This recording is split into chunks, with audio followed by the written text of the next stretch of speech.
శ్రీ గురుభ్యో నమః. ఆషాఢమాసం ఏకాదశి తొలి ఏకాదశిగా జరుపుకుంటారు. అంటే ఆషాఢ శుద్ధ ఏకాదశిని తొలి ఏకాదశిగా జరుపుకుంటారు. దీనినే శయన ఏకాదశి, ప్రథమ ఏకాదశి, హరివాసరం అని కూడా అంటారు. ఈ రోజు నుండి శ్రీ మహావిష్ణువు క్షీరాబ్ది యందు శేషపాన్పుపై శయనిస్తాడు కనుక దీనిని శయన ఏకాదశి అని కూడా అంటారు. హిందూ సాంప్రదాయంలో అత్యంత ప్రాముఖ్యత ఉన్న తొలి ఏకాదశి పండుగలకు ఆది. తెలుగు సంవత్సరంలో కొన్ని పండుగలను వెంటబెట్టుకొచ్చే తొలి ఏకాదశి విశిష్టత ఏంటో ఇప్పుడు మనం ఈ కథనంలో తెలుసుకుందాం. ఆషాఢ శుద్ధ ఏకాదశిని తొలి ఏకాదశి అంటారు. సంవత్సరం మొత్తం వచ్చే 24 ఏకాదశులు ఏదో ఒక ప్రత్యేకతను సంతరించుకుంటాయి. ఏకాదశి అంటే 11 అని అర్థం. మనకు ఉన్నటువంటి 5 జ్ఞానేంద్రియాలు, 5 కర్మేంద్రియాలు, వీటిని పనిచేయించే అంతరేంద్రియం అయిన మనసు కలిపితే 11. ఈ 11 ఏకోన్ముఖంగా పనిచేసే సమయమే ఏకాదశి. ఆషాఢమాస ఏకాదశి తొలి ఏకాదశిగా జరుపుకుంటారు. ఈ రోజు నుండి శ్రీ మహావిష్ణువు క్షీరాబ్ది యందు శేషపాన్పుపై శయనిస్తాడు. నిజానికి ఒక రకంగా పరిశీలిస్తే ఇది ప్రకృతిలో జరిగే మార్పులకు సంకేతంగా చెప్పుకోవచ్చు. అంటే పంచభూతాలు, సూర్యచంద్రులు, గ్రహాలు పరస్పర సంబంధాల్ని, వాటి గమనాన్ని బట్టి ఇది నిర్ణయించబడుతుంది. ఉత్తర దిశగా ఉన్న సూర్యుడు ఈ రోజు నుండి దక్షిణ దిశకు వాలుతున్నట్టు కనిపిస్తాడు. అంతేకాక చాతుర్మాస్య వ్రతం కూడా ప్రారంభమవుతుంది. ఇదే రోజున గోపద్మ వ్రతమును ఆచరిస్తారు. ఈ వ్రతాన్ని ఈరోజు మొదలుకొని కార్తీక మాస శుక్లపక్ష ద్వాదశి వరకు, అంటే క్షీరాబ్ది ద్వాదశి వరకు ఆచరించవలెనని పురాణాలు చెబుతున్నాయి.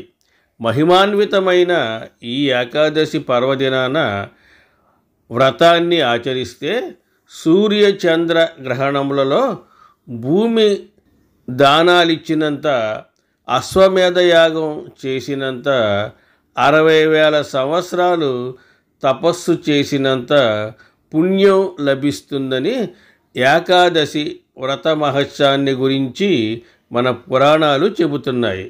మహాసాధ్వి సతీ సక్కుబాయి ఈ వ్రతాన్నే ఆచరించి మోక్ష సిద్ధి పొందడం జరిగింది.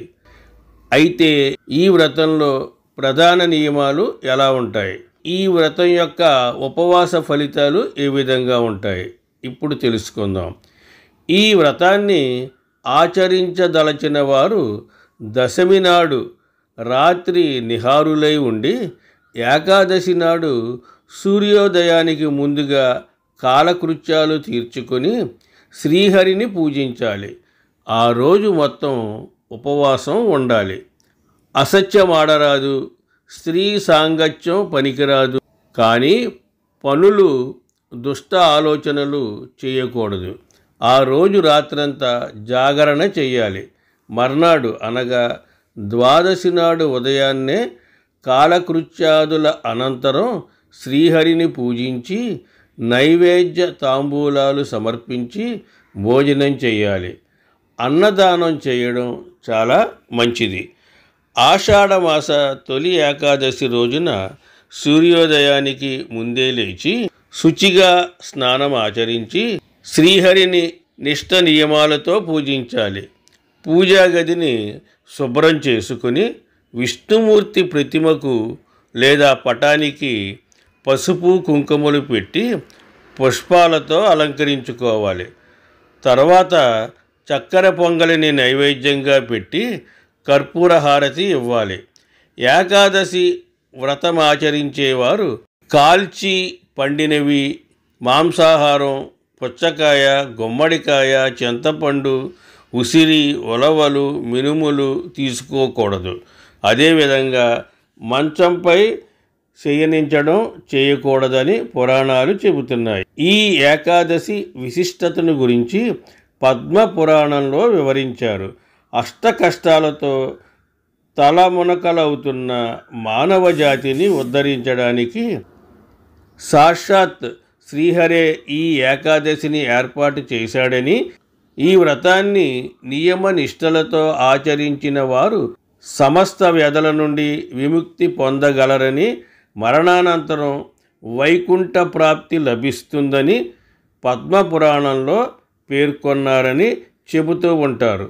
ఈ రోజు నుండి కార్తీక శుద్ధ ఏకాదశి వరకు చాతుర్మాస్య వ్రతం అవలంబిస్తారు. శాకాహారులై ఉపవాస వ్రతం ఆచరించాలన్నది ఈ చాతుర్మాస్య వ్రత నియమం. ఏకాదశి నాడు ఉపవసించి మర్నాడు పారణ చేసి ప్రసాదం తీసుకొని వ్రతం ముగిస్తారు. ఇది ముఖ్యంగా రైతుల పండగ. ఏరువాకలాగే తొలి ఏకాదశిని వేడుక చేసుకుంటారు.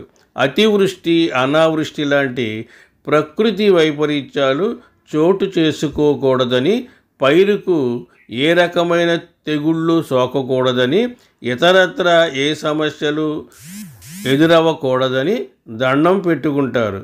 తొలి ఏకాదశి పండుగ నాడు మొక్కజొన్న పేలాలను మెత్తటి పొడిగా దంచి అందులో నూరిన బెల్లం కలిపి దేవుడికి నైవేద్యంగా సమర్పించి ప్రసాదంగా తీసుకుంటారు. తొలి ఏకాదశి నాడు ఈ పేలపిండిని తప్పకుండా తినాలని విశ్వసిస్తారు. ప్రతీ నెల వచ్చే ఏకాదశి రోజున శ్రీహరిని పూజిస్తే అష్టైశ్వర్యాలు చేకూరుతాయని చెబుతారు. ఈ మాసంలోనే బోనాలు, పశుపూజ, శకట ఆరాధనలు చేస్తారు. ముఖ్యంగా ఆషాఢ మాసంలో వచ్చే తొలి ఏకాదశి రోజున ఒంటిపూట భోజనం చేసి శేషశాయి అయిన లక్ష్మీనారాయణమూర్తిని స్తుతిస్తే కోటి పుణ్యాల ఫలం లభిస్తుందని విశ్వాసం. ఆషాఢమాసం శుక్లపక్ష ఏకాదశి నాడు విష్ణుమూర్తి పాలకడలిపై యోగ నిద్రలోకి వెళ్ళే సందర్భాన్ని తొలి ఏకాదశిగా పరిగణిస్తారు. స్వామి నిద్రించే రోజు కాబట్టి దీనిని శయన ఏకాదశి అని కూడా అంటారు. సతీ సక్కుబాయి ఈ శయన ఏకాదశి నాడే మోక్ష ప్రాప్తి పొందింది. తొలి ఏకాదశి నాడు రోజంతా ఉపవాసం ఉండి రాత్రికి జాగారం చేసి మర్నాడు ద్వాదశి నాటి ఉదయం విష్ణుమూర్తిని పూజించి తీర్థ ప్రసాదాలను స్వీకరించి ఆ తరువాత భోజనం చేస్తే జన్మజన్మల పాపాలు ప్రక్షాళనమవుతాయని నమ్మకం. ఆ రోజు యోగ నిద్రకు ఉపక్రమించే విష్ణువు మళ్ళీ 4 నెలల తర్వాత కార్తీక శుద్ధ ఏకాదశి నాడు మేల్కొంటాడంటారు. దానిని ఉత్తాన ఏకాదశి అంటారు. ఆ తర్వాత రోజు వచ్చే ద్వాదశినే క్షీరాబ్ది ద్వాదశి అని అంటారు. ఈ 4 నెలల కాలాన్ని పవిత్రంగా పరిగణించి అందరూ చాతుర్మాస్య దీక్ష చేస్తారు. స్వస్తి, శుభమస్తు.